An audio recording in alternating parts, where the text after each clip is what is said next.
You are listening to the Hemp Startup Journey. My name is Jason De Los Santos, co-founder of Spectrum Labs, a hemp extraction facility in Asheville, North Carolina. I'm sitting down with hemp entrepreneurs, scientists, and politicians willing to share their perspectives, lessons learned, and how we can make an impact on the hemp and cannabis industry for everyone.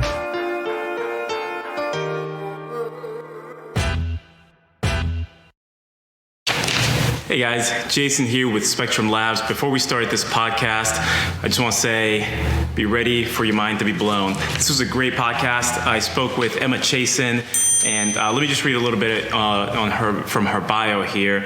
Emma Chasen has a mission to educate people on the science behind cannabis so they may take charge of their own healing.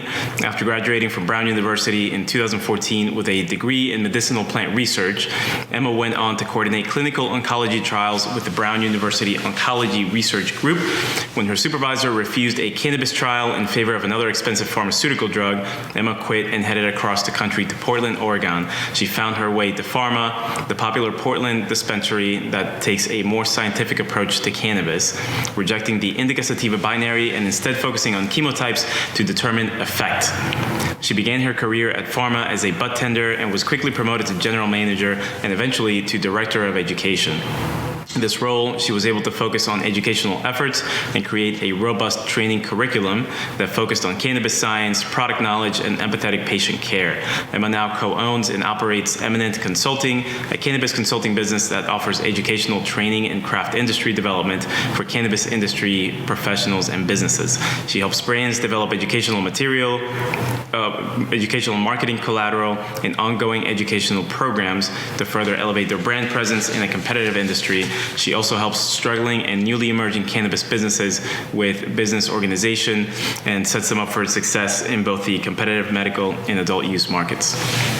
So there's a lot there from Emma, and she is just a wealth of knowledge. I just wanted to give a little bit of context about her background. So she's a research scientist, essentially, and it seems like her favorite bedtime reading is just sifting through clinical trials and data and journals about cannabis, and she's able to really distill the information down and making it really easy and simple to understand. So the purpose of this podcast, going into it from my perspective, was not to start at the more advanced topics of cannabis and hemp. It was to start at the ground floor, and we literally start talking about what hemp is and how that's different from marijuana. And one of the reasons for that is that this is because we're in such an early industry, we're still developing this common knowledge about terms. So we start on that ground floor of hemp and cannabis and marijuana, and we keep scaling up. We talk about so many different things. We ended up talking about the Cannabinoid System and different tests for that, whether somebody can determine if they're deficient with their ECS. We talked about different terms, differentiating between psychoactive, psychotropic, and what that means, the different CB receptors in the body, and some potentially new receptors that people have discovered in recent years. We talk about craft hemp. We talk about drug testing, waste, and how companies are managing waste in the cannabis industry. We talked about Emma's thoughts and feelings on synthetic cannabis versus organically derived cannabis, research, broad spectrum, full spectrum. I have pages and pages full of notes here, and it was fantastic. We talked about the USDA regulations, FDA, different examples of combining terpenes and cannabinoids and some potential effects based on those combinations. So it was a really wide-ranging conversation. It was fantastic. I have a whole bunch of notes. I will be listening to this podcast for many, many times in the next few weeks, and I hope you do too as well. So if you could, please give it a listen. If you are already if you already have an advanced knowledge base about hemp and cannabis, the first few minutes might be a little bit rudimentary for you, but just give it time. We get into some really juicy stuff later into the podcast. So listen, take some notes, please share it. Part of our mission is to help educate just everyone about cannabis and some of the benefits and some potential downsides as well. We're pretty open about that. So listen, share it, and enjoy. And here is Emma Chasen.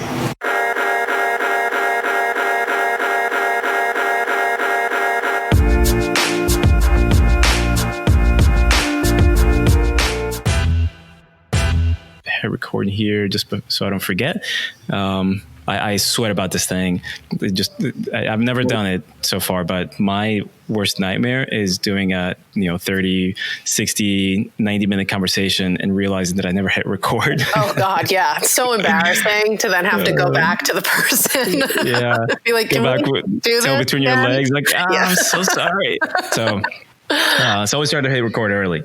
I was thinking, I presented a couple of the questions when we spoke the other day, and they were not super advanced, but maybe a little understanding that somebody had some knowledge about what hemp is and cannabis.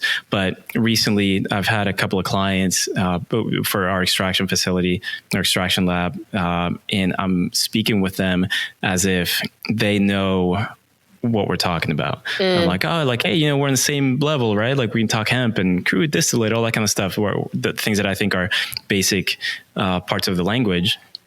And I had one guy that it totally took me by surprise. He was a cultivator, and nothing wrong with this, but he basically said, wait a minute, what's crude again? And this was after I've, was speaking with him for an hour, and I'm like, we're on the same page. And that set me back to thinking, like, what, we're in such a new industry, we're developing this language. And so instead of starting with more advanced topics with this conversation, maybe we can start at the very, very basic level. Sure. And then we can build upon each of these sort of rungs of education. So if we can start with, first of all, when you're at a party and somebody says, oh, hey, Emma, nice to meet you, what do? How do you answer that?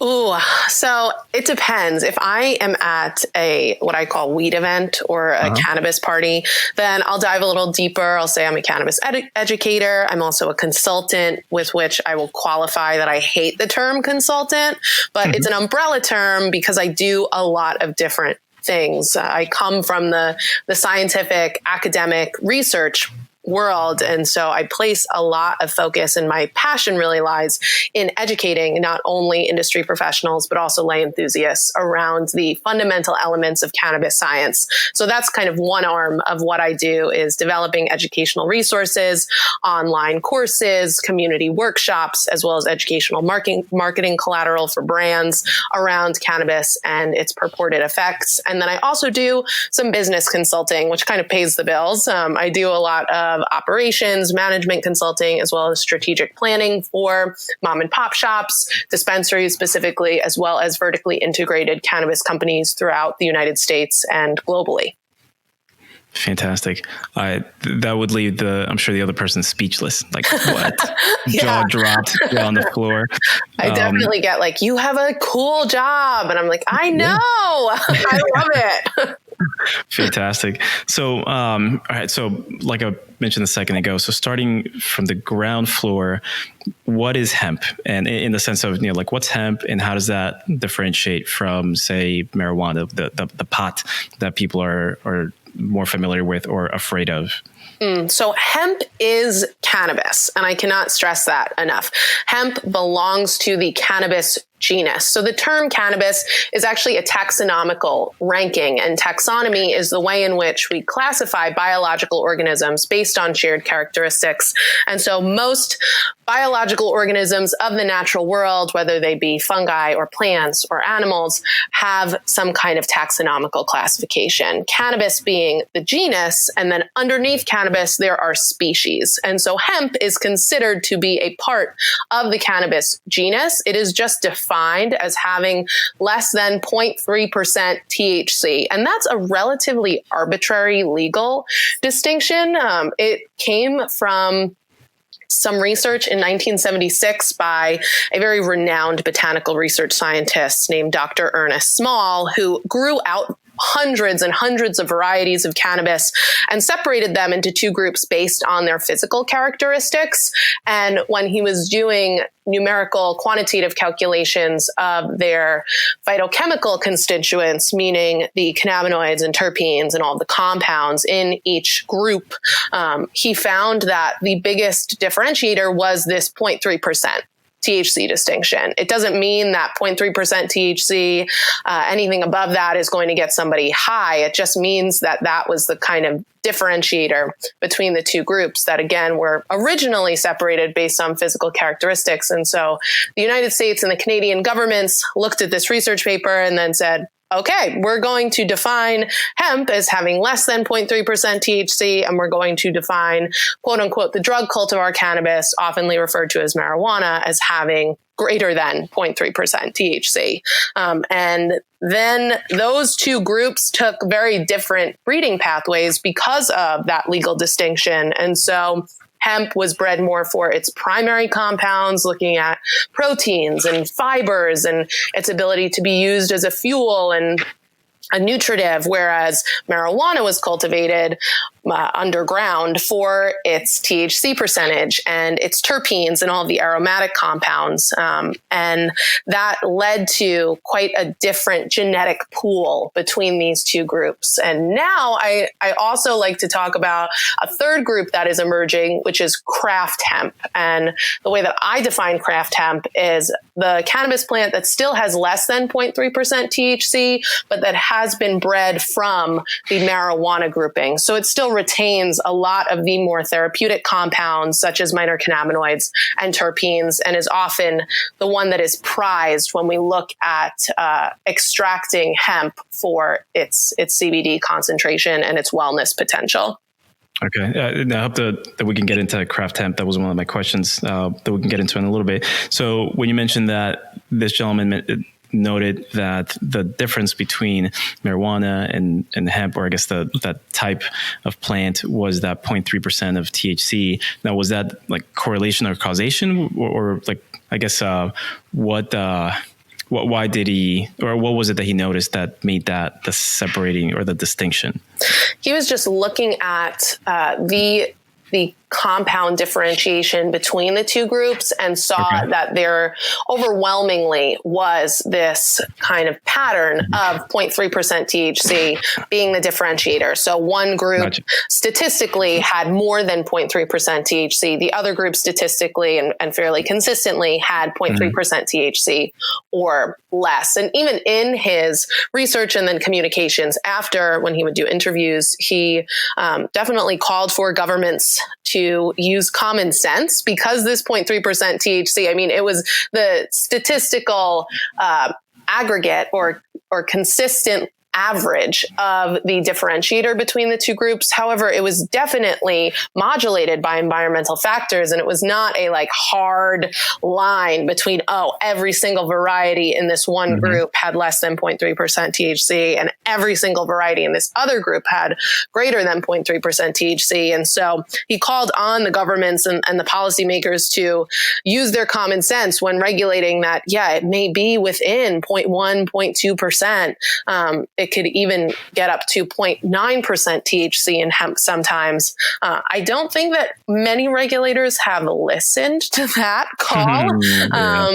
But even now in Oregon, there was something just passed recently where hemp extracts were able to have a little bit greater of a milligram concentration of THC, because it is very much influenced by environmental factors. And it's a common misconception that 0.3% THC distinction is coming from the amount of THC that will cause psychotropic activity, which really, I mean, in the majority of the population, you won't feel any psychotropic effects until you get up to like a full percent of THC. So that 0.3% distinction has nothing to do with the way that it will make us feel. Again, it's just this kind of statistical average that came from this research done in the 70s.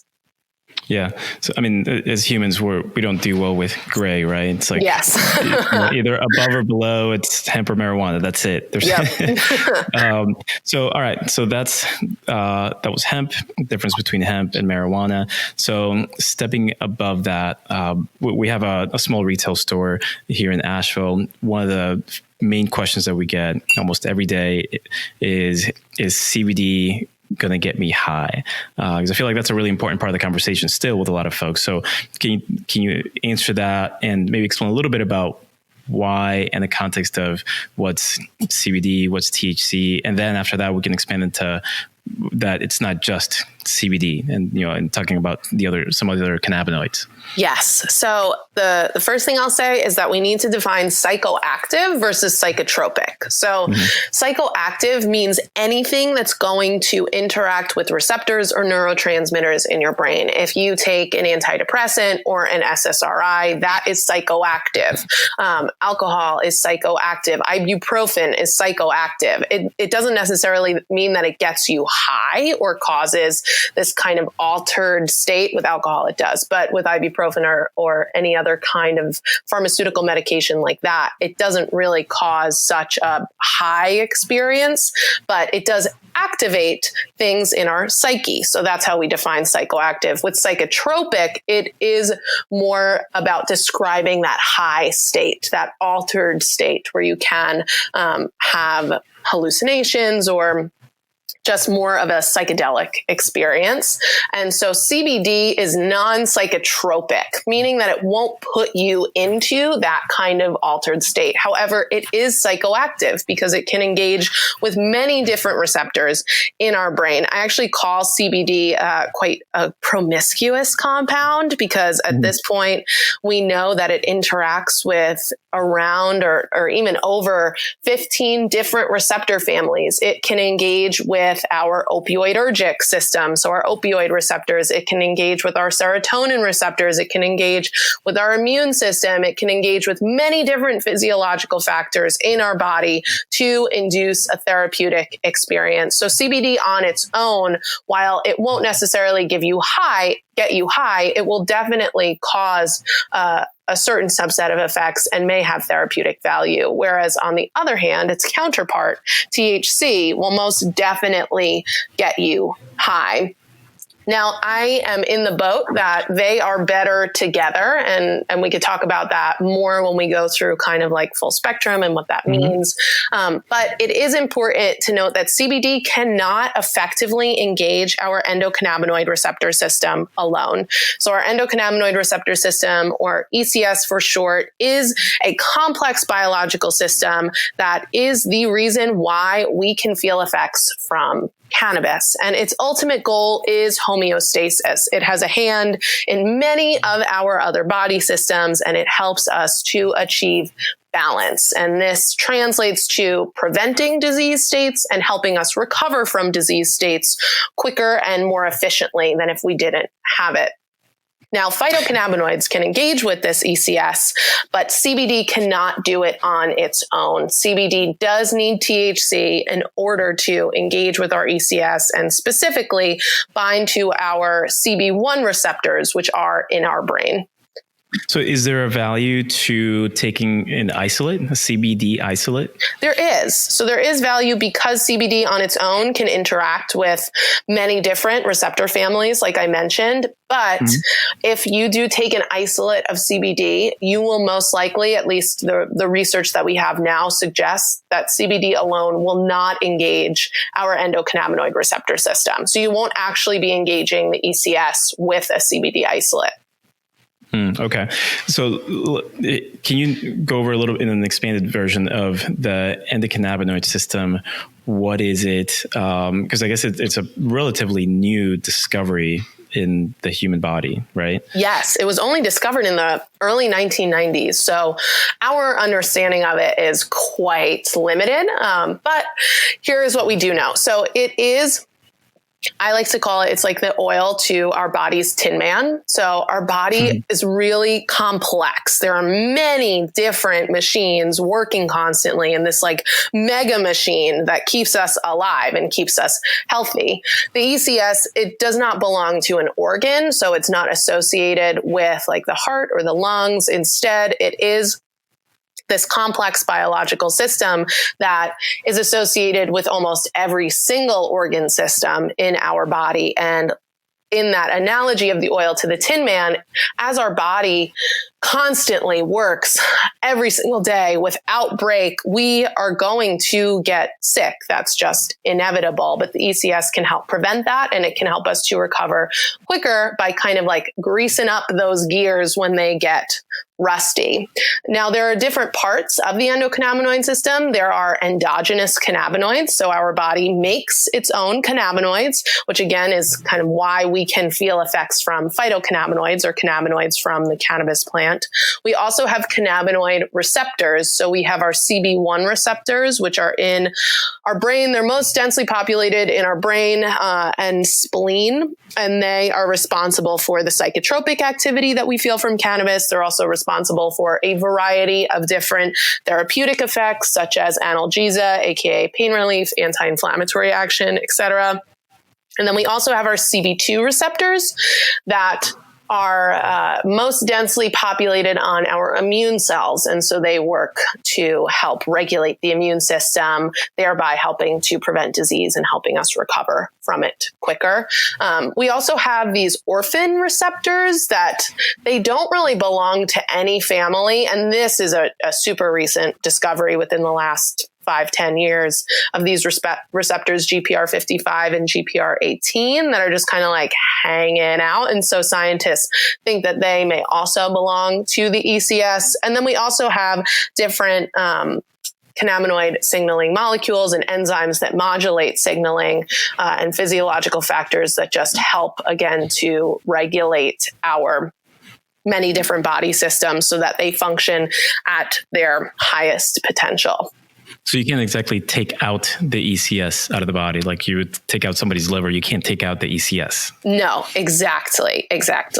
And most of us are actually functioning, or at least it's theorized that most of us are functioning at a pretty diminished state in our ECS. So there is a theorized syndrome called Clinical Endocannabinoid Deficiency syndrome, which states that a lot of common disorders like migraines and fibromyalgia that don't really have good treatment options are because we are operating in a diminished ECS state. And how can we amplify our ECS function? By supplementing with phytocannabinoids. Interesting. So you mentioned that our body produces endocannabinoids, and which is one of the reasons why taking CBD or different cannabinoids external or from an external source helps, because we already produce it. We're just sort of maybe filling the tank, if you will. So is there some sort of a test that, like I can draw some blood and send it off to a lab and they can say, oh, well, you're deficient in vitamin D or something like that. Is there something similar to determine if your ECS is optimal or deficient? Starting to creep up for sure, especially in the realm of epigenetics. So I have, in the last year, even gotten a lot of companies who have reached out to me to talk about their new approach in genetic testing for the human body that can kind of like map your ECS and tell you what you're deficient in, or even what cannabinoid ratio and potency would be optimal for you. I think that we have a long way to go in this realm, especially because we are at such the beginning stages of even understanding our ECS. So we have such a small piece of the puzzle that's enough for us to understand that, okay, this thing exists. It's important for us to continue to survive at optimal health. But I don't believe that we're at the place yet where we can do a kind of mapping of the ECS and be like, okay, yes, you need 10% CBD coupled with 5% THC coupled with 1% limonene or something like that. Okay. So they're just claiming to, like, what would you get out of one of these results? They're just trying to visualize, if I were to go with one of these companies, what would they provide or offer? Sure. I don't really know. I didn't do any of it myself. I'm kind of spooked by all that genetic testing. So I didn't even do like ancestry.com or anything. Don't want anybody to have my DNA. You don't want to know who your extended family is from like Africa or from Asia or something? I'm good. All my siblings did it. And so I have enough of an idea. But with this kind of genetic testing, the real takeaway, the real value was that they claimed was them being able to send you a report of what cannabis would work best for you, what compounds would work best for you. And the reason why that also kind of lit up the skeptic inside of me as a science person, I'm very skeptical, is that we are constantly in flux. So our ECS changes every single day. Our ECS tone, as we call it, so the functioning of our ECS changes every single day because it is modulated by stress. It's modulated by mental health, physical health, spiritual health, emotional health. It's modulated by situational awareness, where we are, who we're with, what we're eating, how much water we've had. And so the type of cannabis that may work for you one day may not work for you in the same way the other day. Our body is very malleable and is constantly changing. And so I become skeptical when a company says, oh, well, you could need this specific ratio and potency of these compounds in cannabis every single day for the rest of your life, and it'll work great for you. I just don't believe in that. I think that cannabis medicine and botanical medicine in general has to be done with intention and also experimentation. You have to be open to the fact that what you need, what your body needs, could change on any given day. Yeah, absolutely.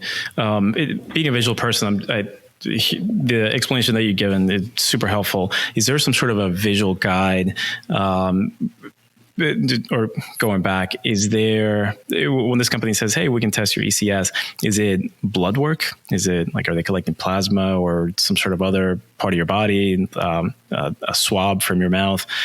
Where are they at least claiming that they can get that information from your body? I believe that from one company, it was a swab of your mouth. Okay. And I'm not sure on the others. I mean, the typical way would be a swab in the mouth or like a blood plasma reading, as you suggested. But I honestly have not dove too deep into those, but I can email you the company if you want to check it out.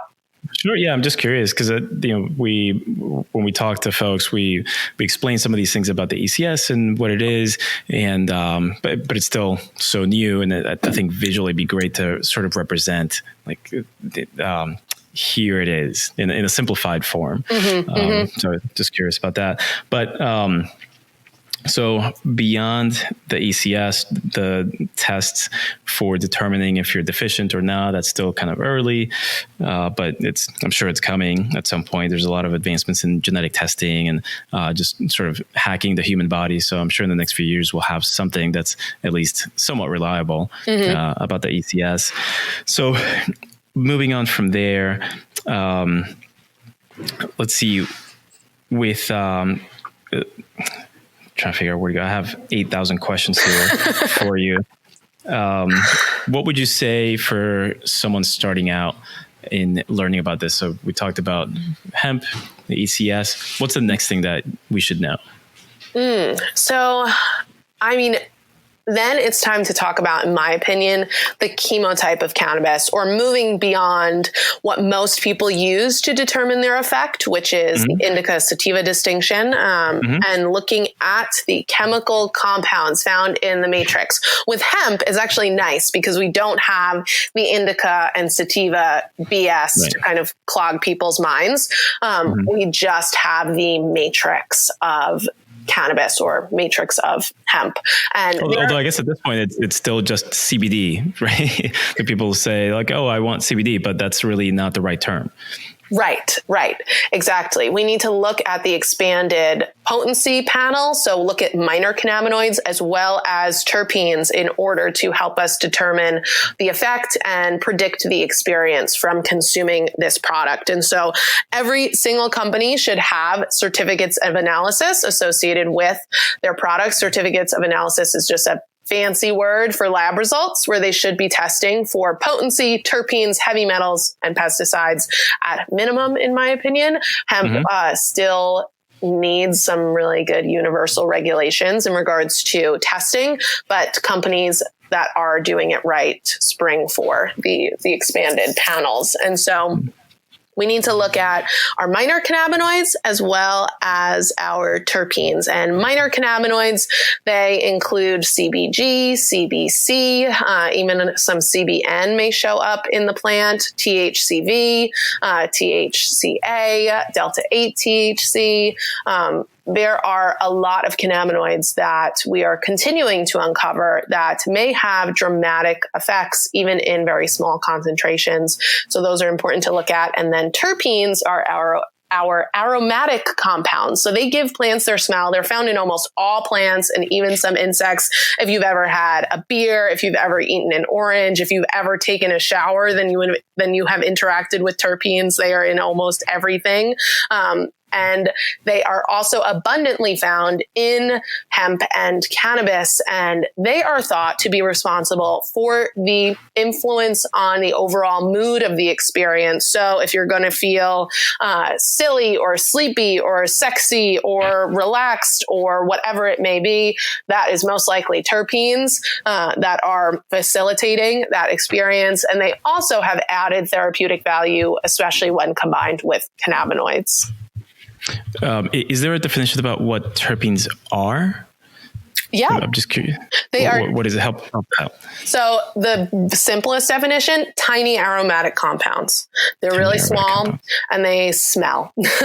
But they also have physiological effects. Now, if we want to get into like the nitty gritty molecular structure of terpenes, they're made up of organic compounds called isoprene units, which are just little teeny tiny compounds. Their molecular formula is C5-8H. So they have 5 carbons, 8 hydrogens, and they combine in a chain, or sometimes they form a ring to make many different kinds of terpenes. In cannabis, we talk about monoterpenes and sesquiterpenes. Monoterpenes are the smaller of the two because they have 2 isoprene units joined together, whereas sesquiterpenes are larger. They have 3 or more isoprene units joined together. In cannabis and hemp, most of the terpenes that we see are monoterpenes. There are some sesquiterpenes floating around in there as well. But even though the sesquiterpenes are bigger than the monoterpenes, they're still very, very teeny tiny. And for the lay enthusiast who has never heard of terpenes before, if you've ever heard of essential oils before, that's a good analogous product to look at as far as understanding terpenes. The essential oils are highly, highly concentrated terpenes, along with some aldehydes and esters, some other organic compounds that smell a lot. But it's a good thing to think about when you are trying to wrap your head around this class of organic compounds. Right. So it's the terpenes are not, they don't belong only to cannabis. They're everywhere, like you're saying. Yep. And so I've been really excited about terpenes lately. And one thing that I'm still trying to understand is cannabinoids plus terpenes and how you can direct someone to say, oh, here's what may be helpful for this condition. Because I think the terpenes add an additional variable that it's great, but I think can also be really confusing. So with how do you start to understand that combination of certain cannabinoids in a certain combination and then adding terpenes on top of that layer and how it can be helpful or maybe not helpful to someone? So this brings up the big point when we talk about cannabis and hemp, which is the entourage or ensemble effect. Let's talk about that. As we're now calling it. So the entourage effect states that all compounds, all secondary compounds, so the medicinal compounds in cannabis, hemp's matrix, they all work together to produce the most medically efficacious experience possible. And what that means is that there are documented synergisms between compounds. And we can describe a synergistic effect as a multiplicative effect, which means that you add, let's say, for example, you add THCV and limonene together, you are going to get a multiplicative effect in the realm of appetite suppressant compared to consuming one of those compounds alone. And so there are many different synergisms with many different compound formulations and combinations between cannabinoids and terpenes, as well as other compounds in the matrix, such as flavonoids and phytonutrients and polyphenols, etc. But we know the most about cannabinoids and terpenes, and our labs can test for these. So that's really what we focus on. Now, I totally agree with you that it can get really confusing for somebody who comes in and kind of is introduced to this whole world and then is like, oh my God, I need to think about all of these different compounds and all of their different combinations. But that's why we have industry professionals. That's why we have budtenders and patient care consultants and guides who can help to kind of guide the customer or consumer to the right compound formulation for their desired experience. And so, I mean, we can go through examples such as anti-epileptic action. So if you are looking for a seizure medication to help reduce seizures, CBD is known for it, right? We have an FDA approved medication, Epidiolex. That's a whole plant extract with less than 0.1% THC. Dominance of CBD. It's used specifically for Lennox-Gastaut and Dravet syndrome, which are seizure disorders that occur most commonly in children.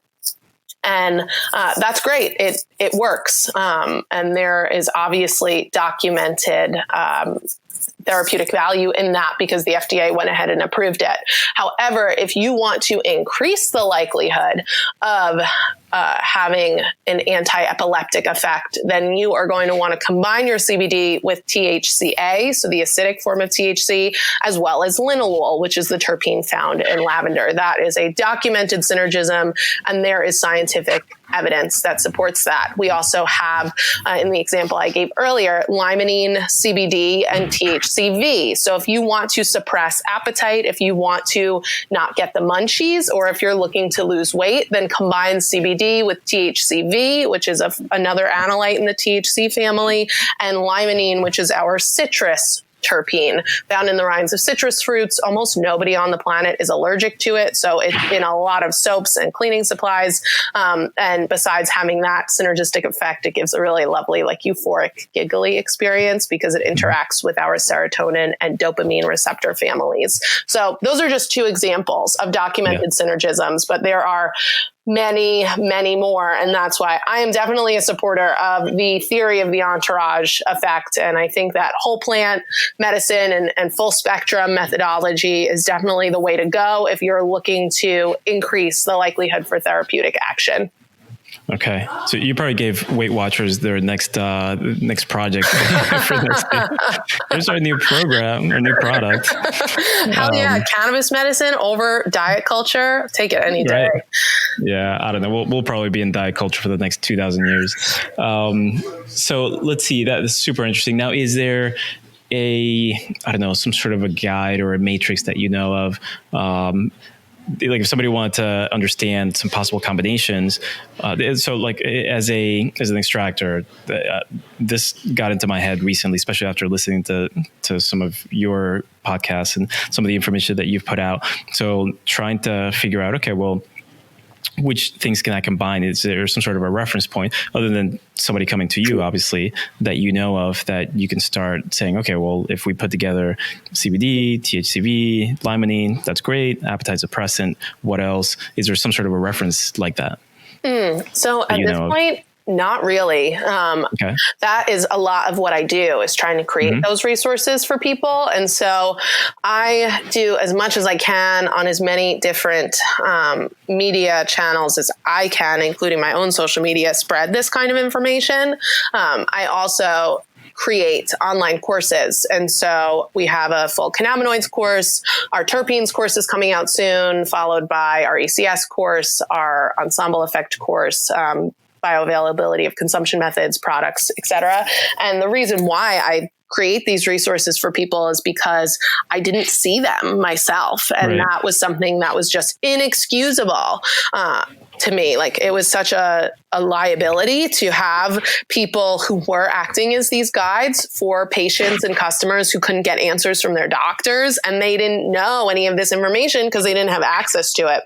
And so that's a lot of what I do. And there are online courses out there that, I mean, I know are great because I built them that do provide this kind of information. Okay. Awesome. Can we get into full broad spectrum isolate and some of these differences in the terms and their definitions? Yes, definitely. So you're super passionate about this. Yes.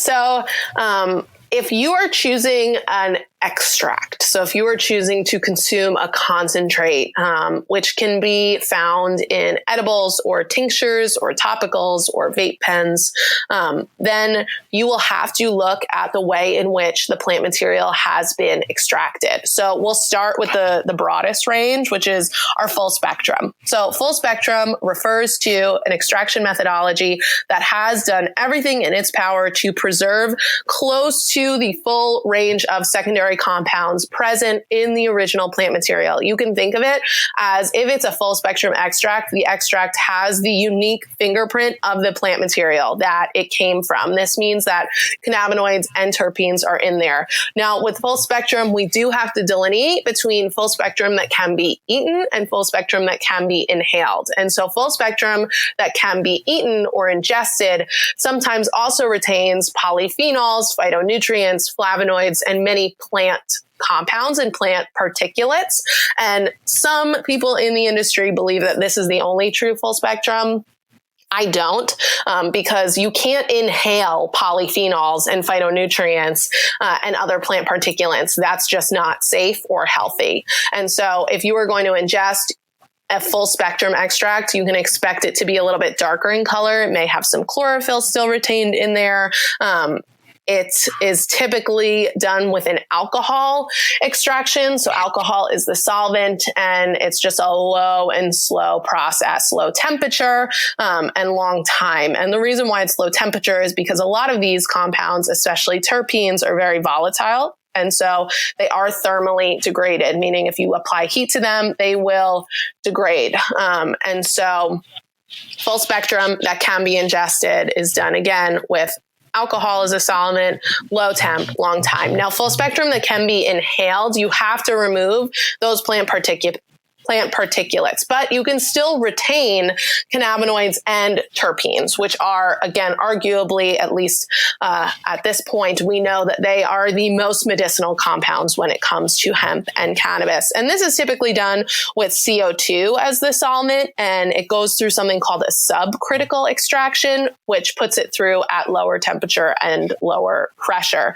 But you still need to conduct what's called winterization of that crude raw CO2 that comes out of the machine.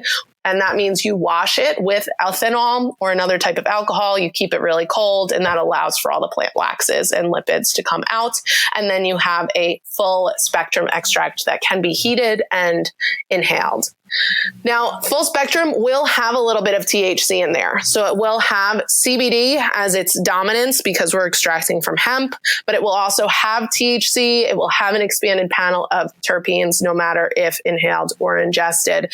Full spectrum may not be for you if you are somebody who's concerned about drug testing. And that's where we have broad spectrum. So broad spectrum is basically the same as full spectrum, just remove the THC. So this is a good option for people who want to increase the likelihood for therapeutic action, but they're very scared about being drug tested and they don't want THC in there. Remember that CBD cannot effectively engage the ECS without THC. And so that's something that you're sacrificing. However, you don't want to sacrifice your job or your livelihood if you are getting drug tested. So broad spectrum may be the right option for you there. Then moving on, we have distillate. So distillate, you take your either raw CO2 or you take your extract that's been made with a hydrocarbon-based solvent like butane or propane. And after you winterize it, you run it through a distillation process, typically a steam distillation process. Now, because you are using steam, aka heat, then you are degrading your terpenes and you are fractionating off your cannabinoids. And so a distillate will have much higher potency of the dominant cannabinoids. So it'll have a higher concentration of CBD, but you're sacrificing the terpenes and you'll only get a narrow window of the other minor cannabinoids at play. And then finally, you have isolate. So you take distillate, you refine it even further to get an isolated compound. And again, with hemp, your desired compound is CBD. And so you get the isolated compound of CBD. That's it. You don't have anything else in there, no other terpenes, no other cannabinoids, just CBD. And this is also a good option, again, for people who are nervous about being drug tested, because CBD will not show up on a drug test. It should not show up on a drug test.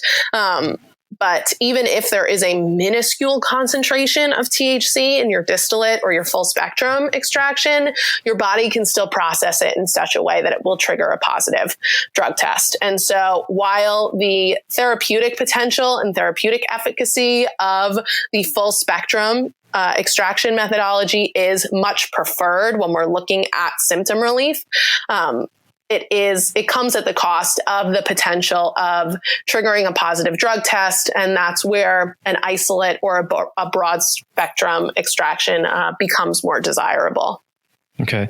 Have you heard of any confirmed cases where someone has been either prosecuted or jailed for taking CBD, but then their lab result came back as positive for THC? Yes. I've heard a lot of rumors, but yeah, you have? Yes. So that happened to us here in Oregon, out in Beaverton, which is in the suburbs of Portland.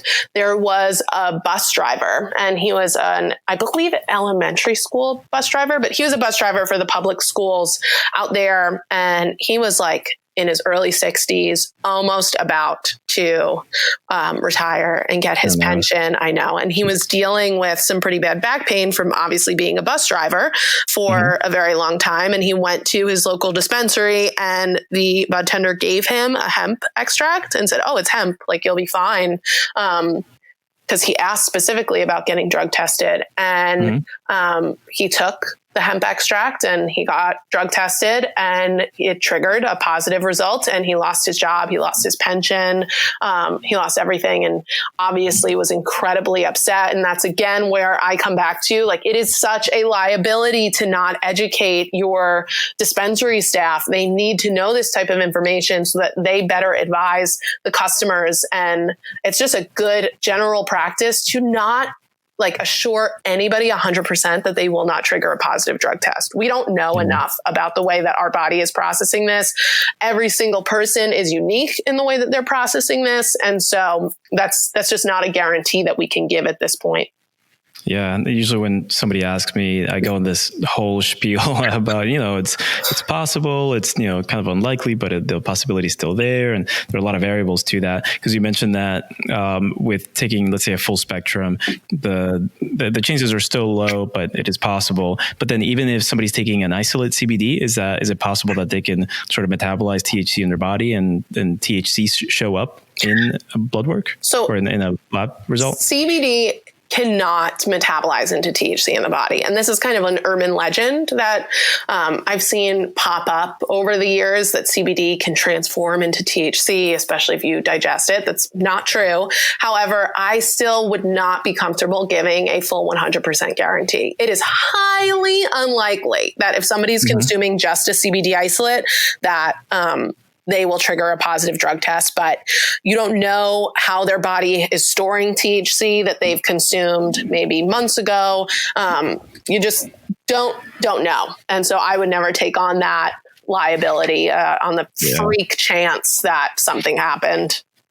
Yeah. I mean, talking about somebody's livelihood and then all the repercussions that can come from that. Like, I can only imagine that gentleman losing, almost everything at the end. Exactly. Before he retired. That's awful. All right. So full spectrum, broad spectrum, isolate. Fantastic. Now, just to back up for a second. So you've mentioned polyphenols and flavonoids a couple of times. Can you define that quickly for us? Yeah. So flavonoids, they are, again, class of organic compounds, terpephenolic compounds. So they belong to the terpene and the phenol family. We can take them, and we often do take them in supplement form. So if you've heard of like quercetin or apigenin, those are flavonoids that are very common. They're found mostly in fruits and vegetables. So also, if you've ever been told like, oh, blueberries have amazing antioxidants, or broccoli can help cure cancer, people are talking about the flavonoids in those fruits and vegetables. They generally have antioxidant and anti-proliferative properties, as well as apigenin is able to interact with our benzodiazepine receptors. And so it can give off an anti-anxiety effect.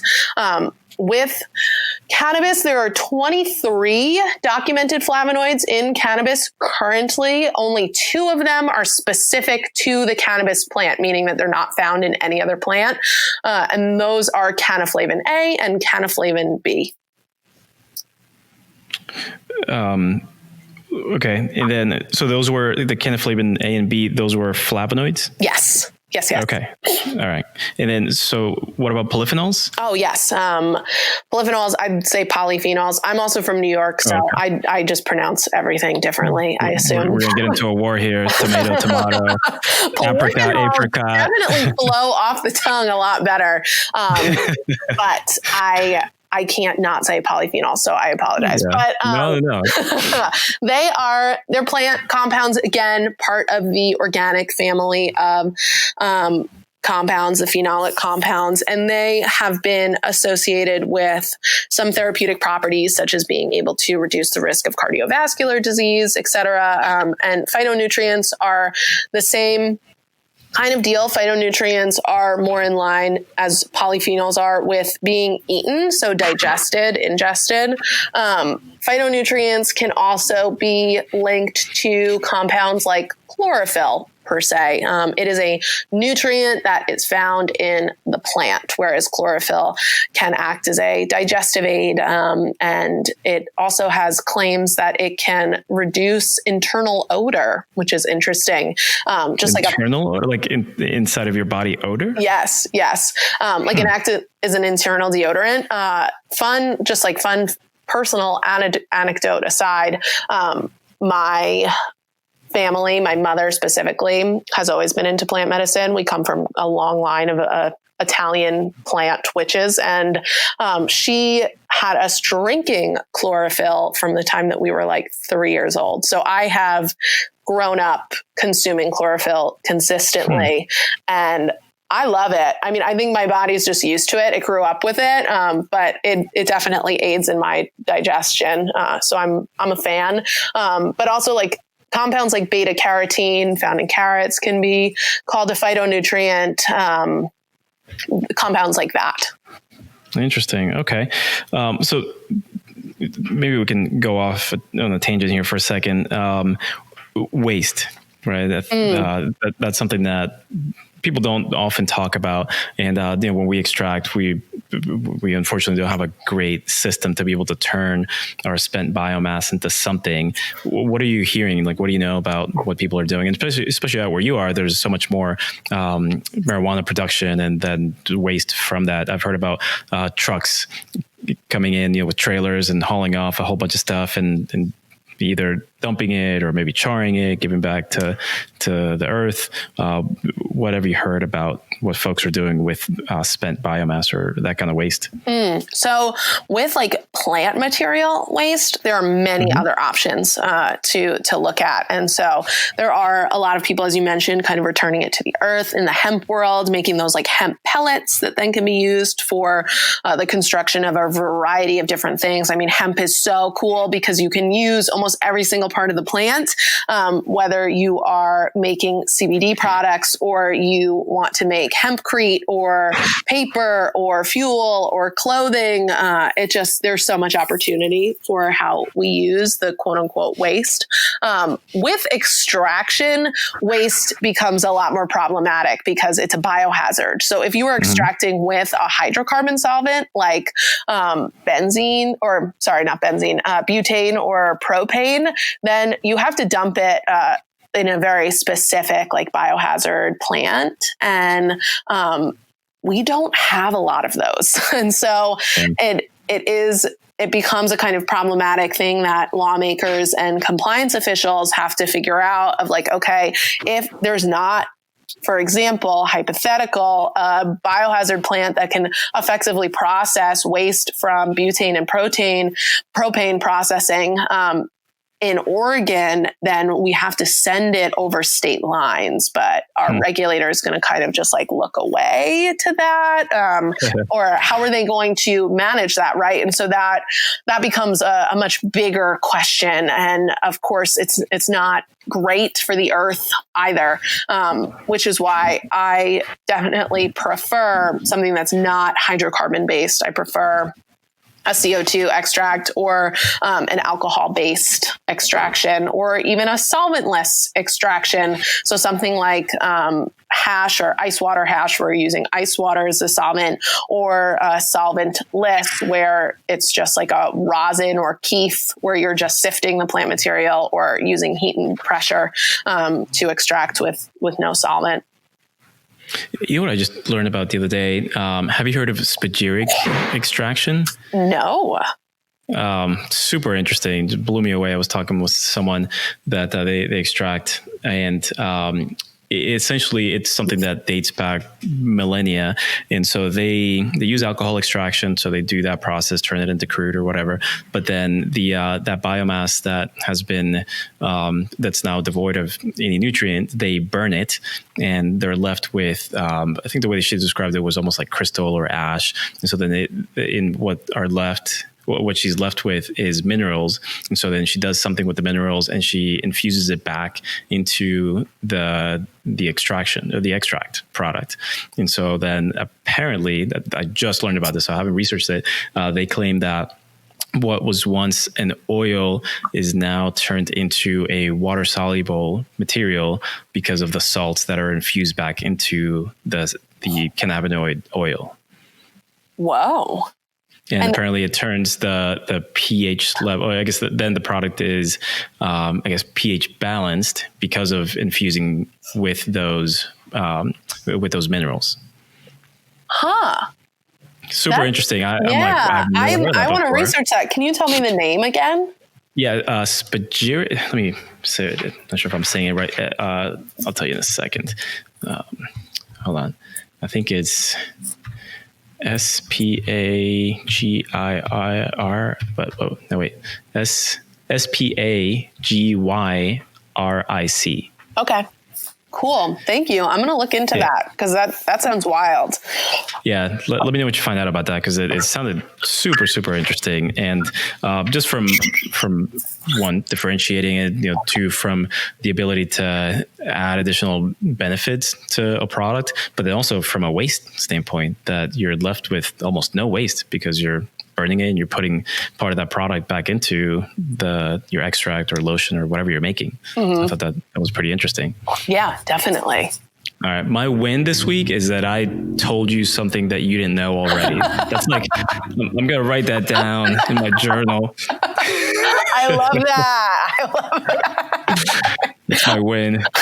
All right. So cool. I'm going to be listening to this podcast about 8,000 times. I'm learning a lot. Good. So talked about waste, and let's see, going back a little bit about the hemp and the extract. Where would you say that science is as far as proof or evidence about cannabinoids, whether it's more on the hemp side or marijuana side, and working with conditions? So, pain is a big one. The top three that I always hear about are pain, sleep, and some sort of a stress or anxiety. When the government says, well, we need more evidence, more proof, but from your perspective, do we have enough evidence to say that these cannabinoids work with X, or do we need more, and where do we need more of that research?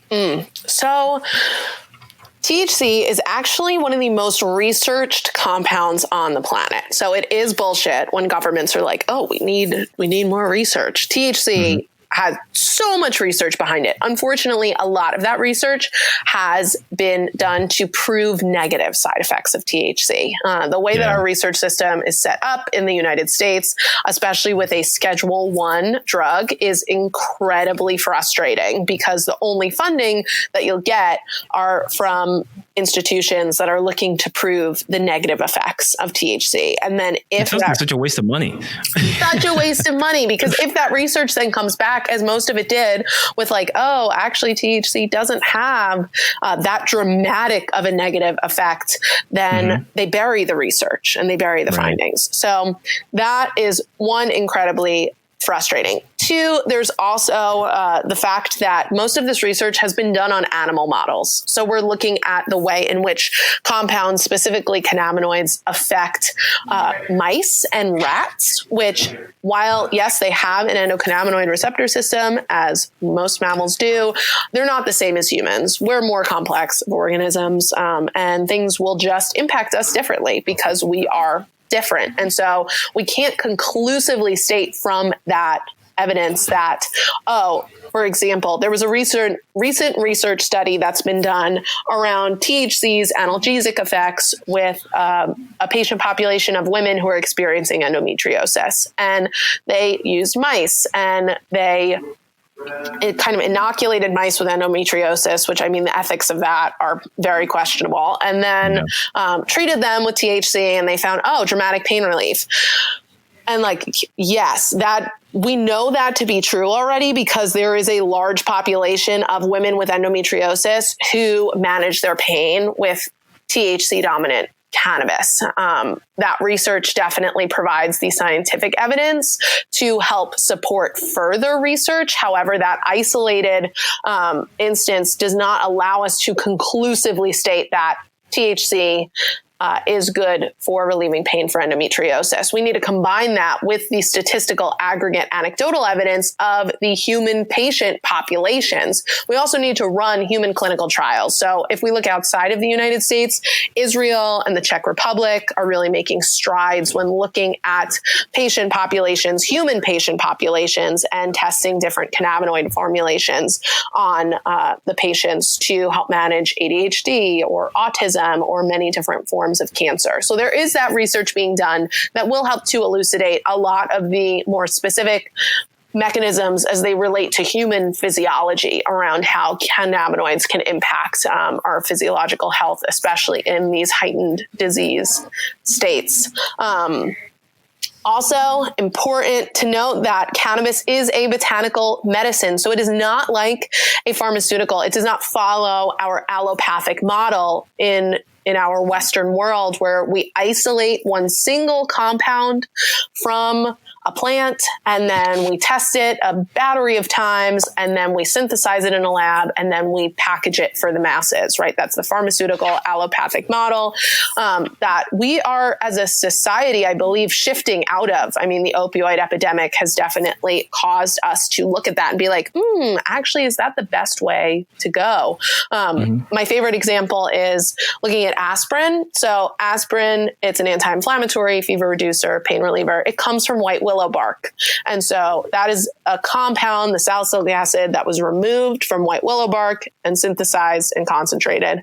And then Bayer gave it out to the masses. But aspirin, if you take it in high concentrations, can cause stomach issues. Whereas if you chew on white willow bark, as many of the indigenous people in America did, there is another compound within that matrix that will help to reduce stomach issues. Cannabis is like the same thing, right? And so all of the compounds in the matrix are working together to provide the most therapeutic effect with the least amount of negative side effects. And everybody will respond differently to those compound formulations.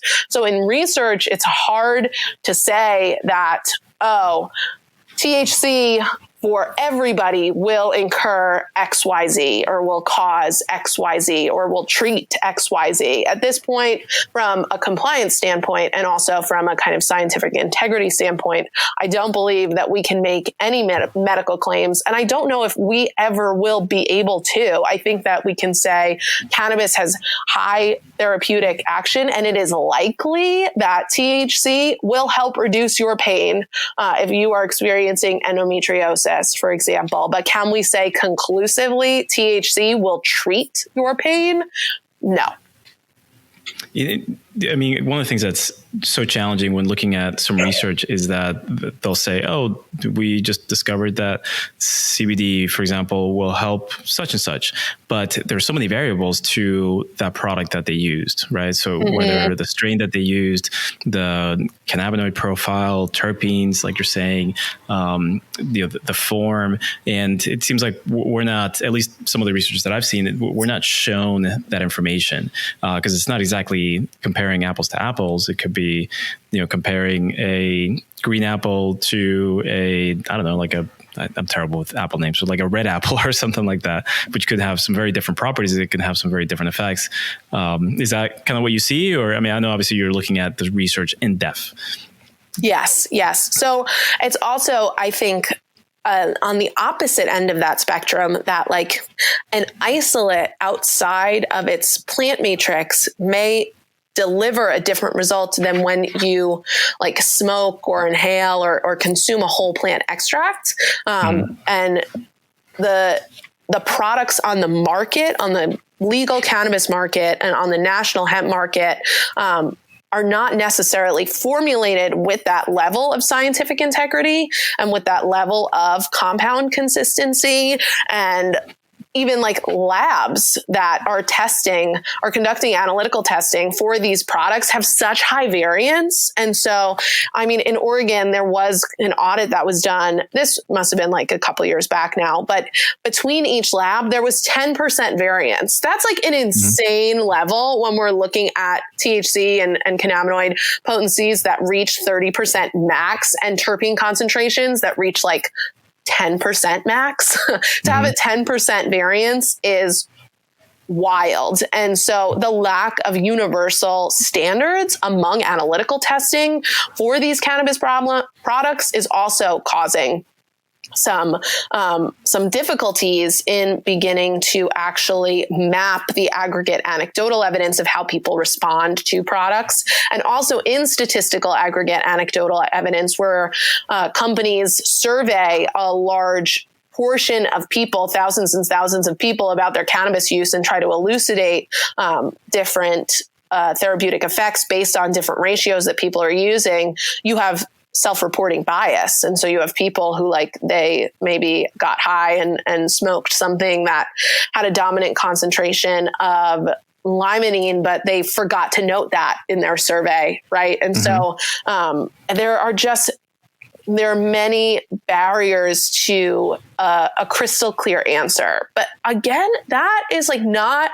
so much of a concern for me as it is an exciting thing, because I think that we need to shift as a society with this obsession around allopathic pharmaceutical approach, where it's this one compound is going to do the thing. It's going to act as a cure-all. It's going to have this battery of therapeutic effects, where we need to shift to a more nutraceutical plant medicine approach, which is, it requires experimentation. It's extremely personal. You're going to have to test a lot of different ratios and varieties and products and consumption methods until you find what's right for you. It necessitates keeping a consumption journal. It necessitates bigger check-ins with oneself. And cannabis is such a good candidate for this experimentation because it is such low risk as compared to other pharmaceuticals out there and other substances out there. nobody has died physiologically from cannabis because the compounds cannot actually shut down our lungs or our heart, our brain. Yes, there are negative side effects. You may feel uncomfortable, especially with an overdose of THC, but if you impart the strategy of microdosing, and if you are keeping that consumption journal, and if you are experimenting responsibly and have a really good guide, then you will figure out a lot of good things about what works for you. And that is the most important resource, despite all of the research and the scientific evidence that, trust, I want and I think is really cool to uncover. And it can help, it's kind of like breadcrumbs that will lead us in the right direction. Still, it is extraordinarily personal, and it's going to be about the consumer and what works best for them. Yeah, I think that's such a challenge when I talk to folks and their brother or sister or mom tried CBD and it saved their life because it helped with such and such. And the expectations that people have is so great that the disappointment is so high when it doesn't work on day one, Exactly. 15 minutes after taking it. And that's such a challenge because, like you're saying, it's an individualized experience. It takes some experimentation. But it's challenging to sort of sell that to someone when they saw something on TV that said, Mary Louise just came off of cancer therapy because of such and such. Like it's really hard to sell that to somebody. Exactly. And it takes this shift of like, it's not like ibuprofen. Like, it's not like you are going to take 2 pills and like feel an immediate sense of relief. It's going to take experimentation, and you have to be in it for the long haul, and you have to treat it like integrating any other medicine into your routine. Like, again, for example, if you start on an antidepressant or an SSRI, it will take 6 weeks for your body to adjust. And so when I talk to people who are looking to integrate cannabis into their lifestyle and integrate cannabis medicine, I always preface the conversation with that of like, you have to get ready to really think about yourself and your wellness, to really notice your other patterns in your lifestyle. Are you really stressed and anxious because of your relationship or because of your job? I mean, CBD is not going to help cure that if it's that kind of external factor, right? I call cannabis and cannabis compounds great illuminators, where like they will help to illuminate the areas of interest in your life that could be causing you problems. They will not help to dampen those. And so people need to be prepared for that. And I think you're exactly right that they come in with this idea that like, oh, CBD is going to save me. It's going to be this cure all. And that's one of the biggest misconceptions out there, in my opinion. Yeah. And it seems like, I think part of it could be because somebody coming in, and maybe they're at the end of the rope where they've tried everything. They've tried doctors and some sort of therapy and some medication. And then they say, well, let's just try CBD as a last resort. So they're just desperate. So it's hard to kind of convince them that, hey, you have to wait 4, 5, 6 weeks possibly. And you have to journal and notate what you're noticing before, and then after taking it, and then titrate, go up and down in your dose. But that's definitely part of that. And I think as a company, it's part of our responsibility to not set those bad expectations that, hey, this is going to solve world peace. Yeah. Managing it and saying, hey, this could be helpful, but here's how. It kind of gives some I guess, ethical guidance and not set bad expectations, which is tough in the wild west of cannabis as it is now. So let's see. What are your thoughts on synthetic? You mentioned that a little bit before. Or do you think that obviously we'll see a lot of that? I was at a conference last year, and there was a company that was getting some investment money because they were creating CBD from yeast. I guess they were extracting with yeast, where they would just make the exact same thing every single time, and not when you go to the store and you buy a banana, you don't ask for a COA in your bananas to make sure that it has the right concentration of fiber and all the other things. They were totally on the other side and just making it kind of like pharma. What are your thoughts on that?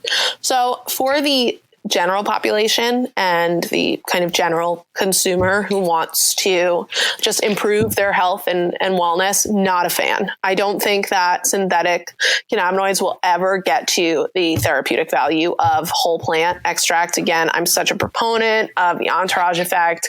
I love full spectrum. I love whole plants, flower, even better. However, I think that synthetics, especially synthetic compounds, not even synthetic cannabinoids, but synthetic compounds that can engage our ECS in different ways, do offer a lot of therapeutic value for specific symptom relief or targeting specific disease states. For example, I just read a research paper this morning, actually, before hopping on this call with you, where it looked at the ECS's role in the reward pathways when consuming alcohol, and that the CB2 receptor actually has the ability to modulate that reward that we feel after we consume alcohol. And that if you apply an antagonist or an inverse agonist to that CB2 receptor, aka you dampen and inactivate, quote unquote, the CB2 receptors signaling, then that will nullify any reward felt from alcohol. And so this presents a novel approach to helping people recover from alcoholism and alcohol abuse disorders. And so at this point, we don't know compounds in cannabis that are naturally occurring that could act as an inverse agonist or an antagonist to the CB2 receptor. Maybe we will in the future, but at this point, all we can do is synthesize compounds in a lab that can act in this way. And I think that is a great area to explore. And so while the gen pop and people who are just looking for an increased therapeutic value and overall health and wellness and experimentation and relief of stress and anxiety, I do not co-sign the synthetic cannabinoids. But I do think that they're an area worth exploring for the treatment and management of some more specific disease states. What was your thought on combining cannabinoids? So organically from let's say a hemp plant, you might get, of course, your the majority in CBD, but you might get some CBV or something like that. But then taking these extracts and combining them into some sort of a final product, do you think that that's as effective as if it were organically extracted, or do you see some value in kind of helping the plant with these multiple extracts or cannabinoids?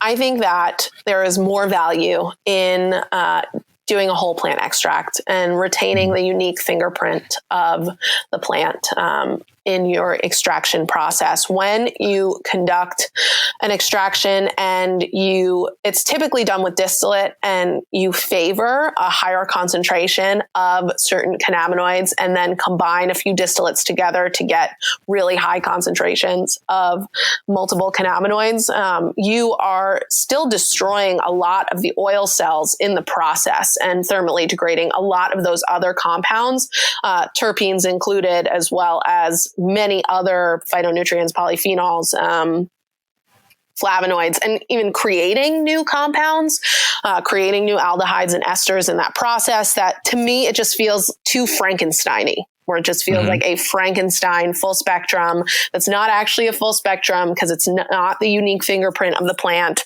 And so I'm not a fan. Again, I think that could offer kind of a novel approach to compounding formulation if we are looking at like treating or managing a very specific disease state. But for somebody who is just interested in exploring their own health and wellness through the lens of cannabis, there's no need for that. Gotcha. So let's take a step back, and I think you have a pretty interesting perspective on the industry based on what you do and the type of clientele. What are you seeing? So it's at the beginning of 2020 right now. What are you seeing coming down for the next 12 months or so? Maybe trends that you think might come to fruition, or things that might go away with the hemp industry, or if you want to talk about anything with the marijuana industry, just curious what kind of insights you have there. Yeah. So with the USDA 2018 Farm Bill, it did legalize hemp nationally for commercial purposes, but it also left a lot of blank spots for the regulation of the importation of hemp and the importation of hemp seeds and the way that we test hemp and the way that we process hemp. So I think that we'll see a lot more of those regulations come down the pipe. Also, the FDA, while it does approve Epidiolex, it does not approve CBD in dietary supplements or food. And so that is something that is of interest to me, that I think that the FDA may come cracking down on that, as there are a lot of CBD products on the market that are infused into food and are dietary supplements. I'd say a majority of them. And so the FDA is claiming that that's unlawful. And so I think that we may see some more vocal regulation from them coming as well. The FDA also stands by the fact that CBD has risk, specifically in the ways of liver injury and male reproductive issues and negative drug interactions.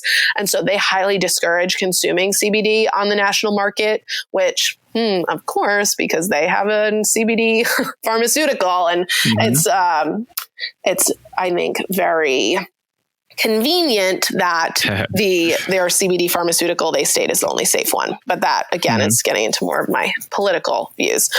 Sure. I think that the presidential election is going to also potentially either like keep us at the same place that we're at, or catalyze us into federal legalization of all cannabis. And so that will be a whole new wild world where it will turn kind of every state up on its head.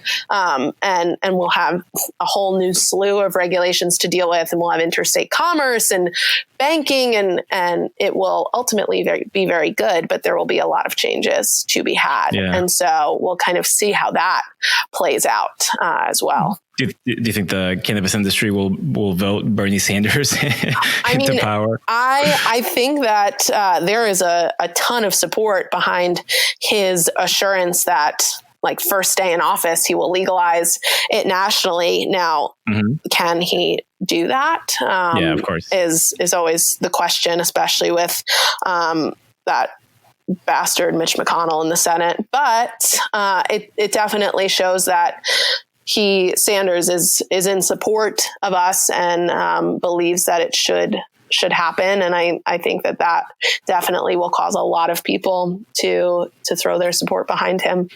Yeah, I think it's easy to forget that it's the president, but that person only has so much power, and they still have to influence, the House and the Senate into doing what they think is right. Like, It's not just like the president says, "Oh, let's do this," and it happens. Yes, yeah, we are not in a dictatorship yet, thankfully. Right. Yeah, exactly. So then what, from your perspective, if you had, let's say you were speaking to a room full of cannabis CEOs and executives and whatnot, what kind of advice would you give to them to say, hey, knuckleheads, here's what you guys have to focus on for the next 12 to 18 months? Because it's, as a business, you don't work on something today that will come to fruition tomorrow. You have to work on think about the long term. So what kind of advice or suggestions would you have for these folks?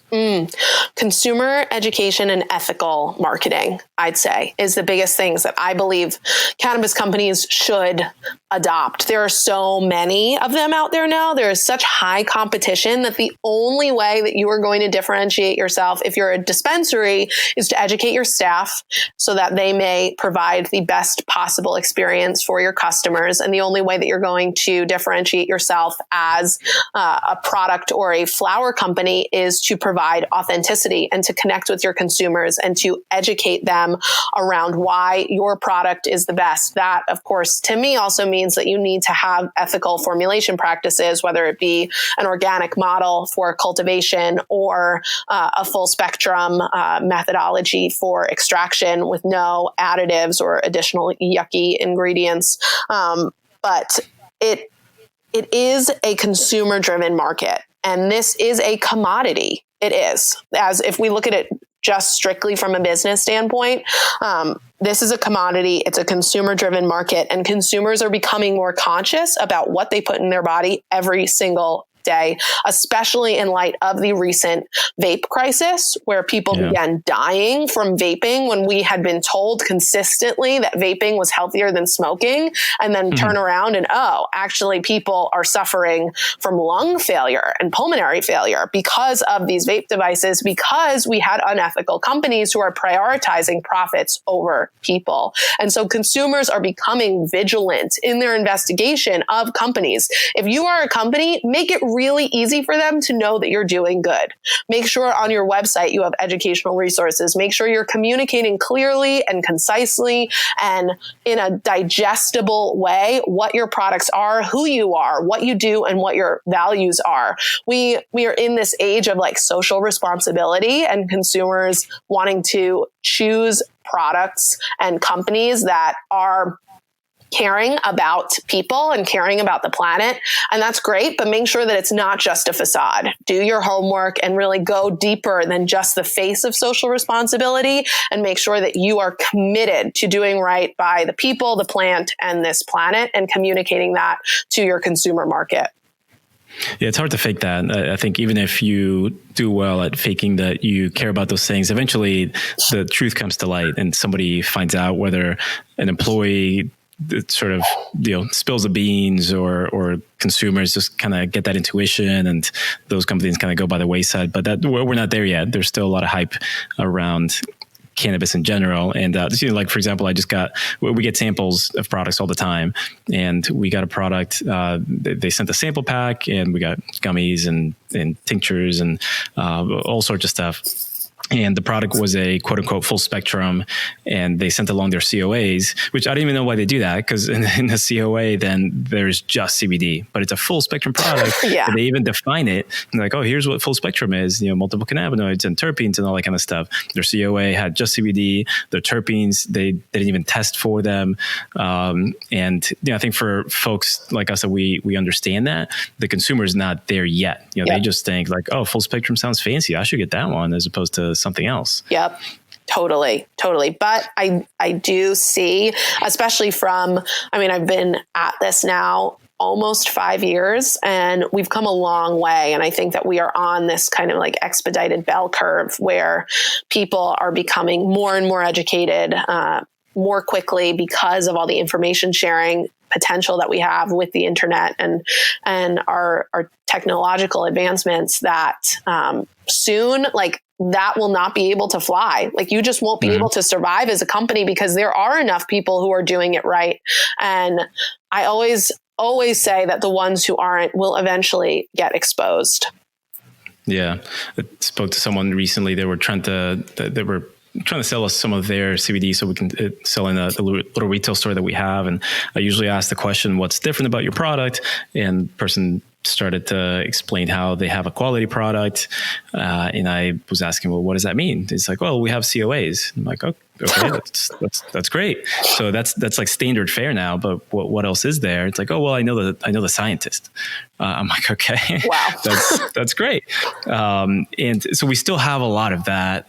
And probably because companies are not maybe vetting or educating, like you're saying, their staff, so that their staff is just, the stereotypical kind of car salesman that they just want to sell you stuff. They just want to take your money, but they don't necessarily have that care about what they're giving you. And like at our company, we always remind ourselves that it's not about completing the product. Like, it's not about just filling a little bottle with oil, right? It's about the integrity of the product and the fact that it's going to somebody across the United States, and they're going to ingest it. They're going to put it on their body. They're going to give it to their kids. They're going to give it to their pets. And I mean, that's serious when you think about that. Like, it's not just making a couple of bucks off of a piece of glass and some oil inside. Yep. These are people's lives and families and people who are already in disease states, who are at the end of their rope and are looking for an alternative. I mean, there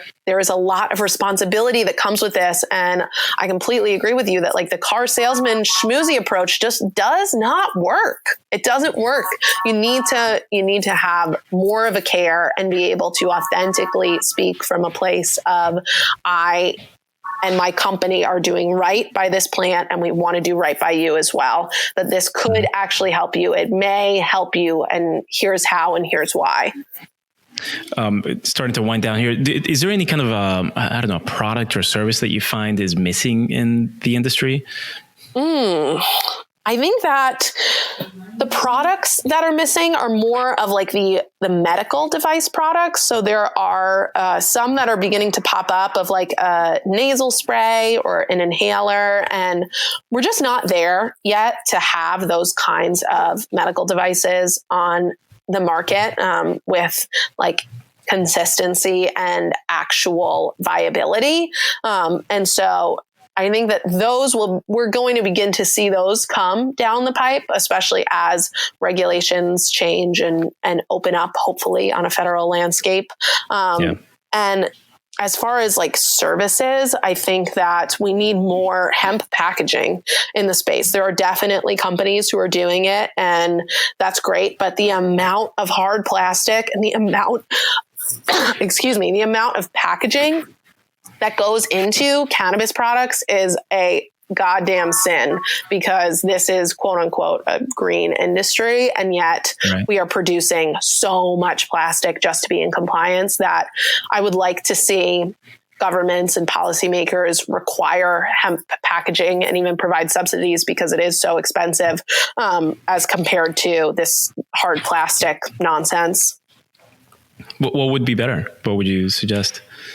Hemp plastic is great. Just hemp plastic instead of glass or cardboard. Or something like glass that. is also good. Reusable glass. There is a company called Restash that has reusable glass jars with airtight containers, but it's just not. It's not that desirable from a customer standpoint. If they're just like buying a gram of flour, they don't want to purchase this $20 glass jar in order to package it, and then people forget to bring it back and all that kind of stuff. So I think like hemp plastics, mushroom plastics, there are other plastic alternatives that can be used, and right now they are too expensive for many of these struggling businesses. And so if we can get some kind of subsidies in place, or some kind of like kickback program from policymakers and people who are writing these laws, then I think that would be amazing.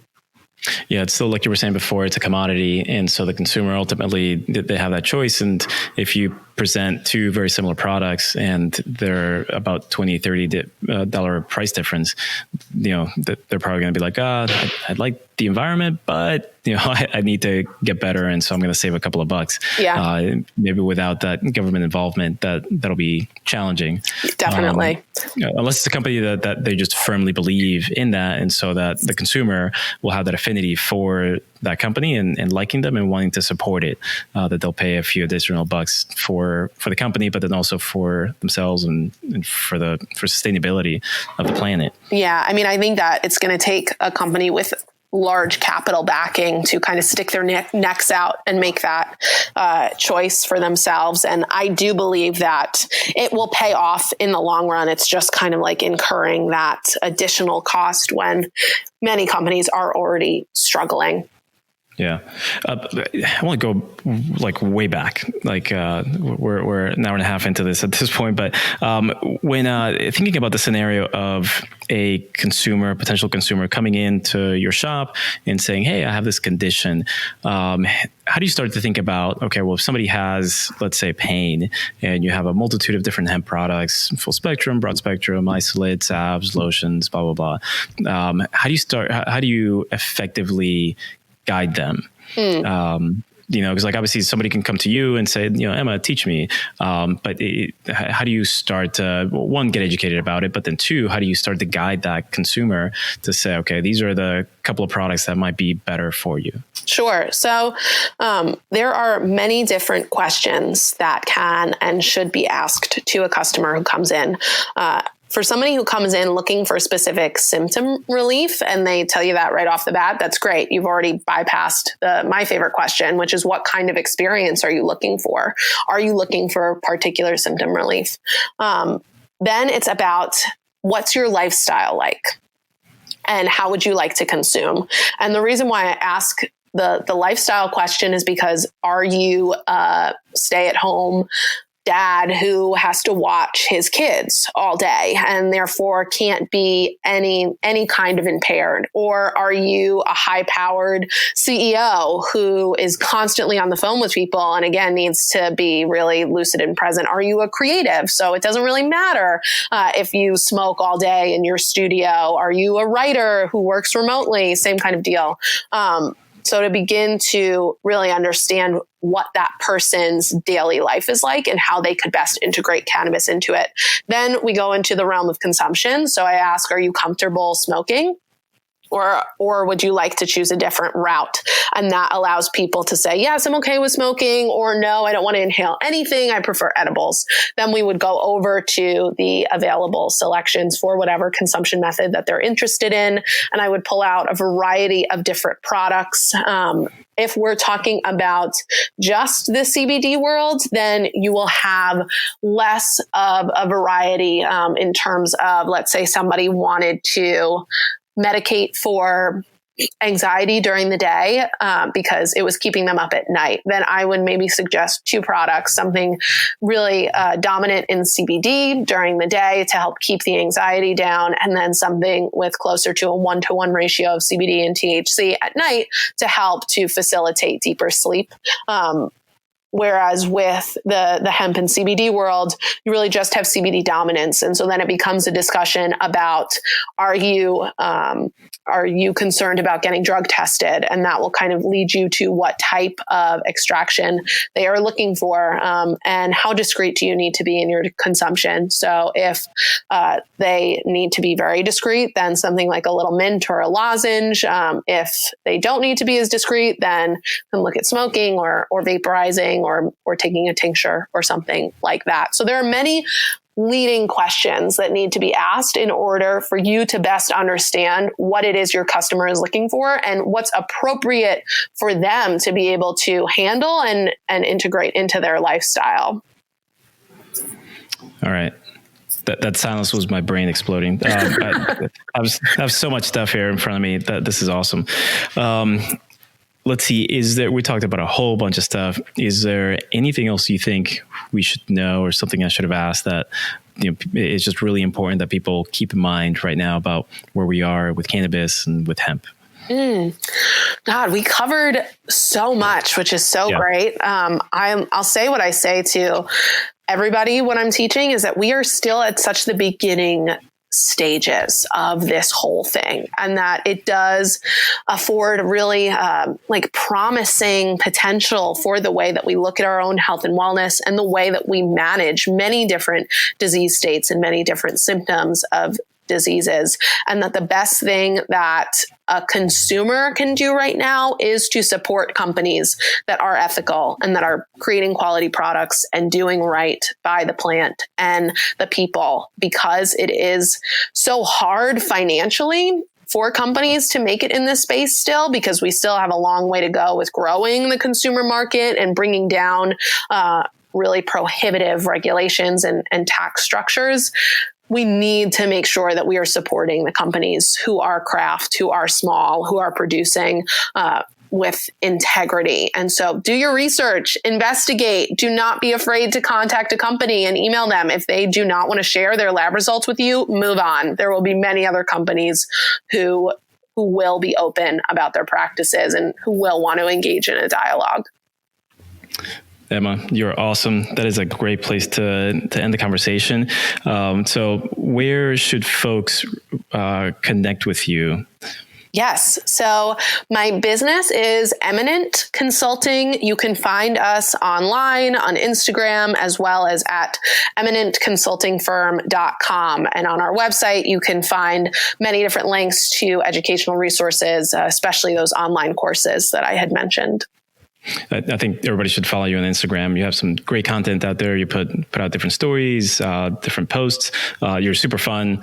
You always seem like you're having a great time doing videos. So that's really helpful. Besides the fact that you have amazing value that you offer folks just with the education itself. And then cherry on top is just your personality and your charisma that comes out. So I hope everybody can follow you and subscribe and learn more about you. And if they need some more education, just to contact you directly, and hopefully that you get some additional business because of the great value that you offer. Thank you. We will leave it there, and maybe we'll do a second part in the future. I'm sure as you're learning every single day, there's probably a lot of great stuff that will be soon to follow about education and getting it out to the world. I would love that. Thank you so much for having me on, Jason. This has been great. Fantastic, Emma. Have a good rest of your day. You as well. Hey guys, and before you go, this is Jason from Spectrum Labs. Please be sure to visit us on the web at thespectrumlabs.com for any show notes and links discussed in the podcast. Also, remember to click the subscribe button wherever you may be listening from so you get notified when our next episode comes out. And tune in next show and have a fantastic day.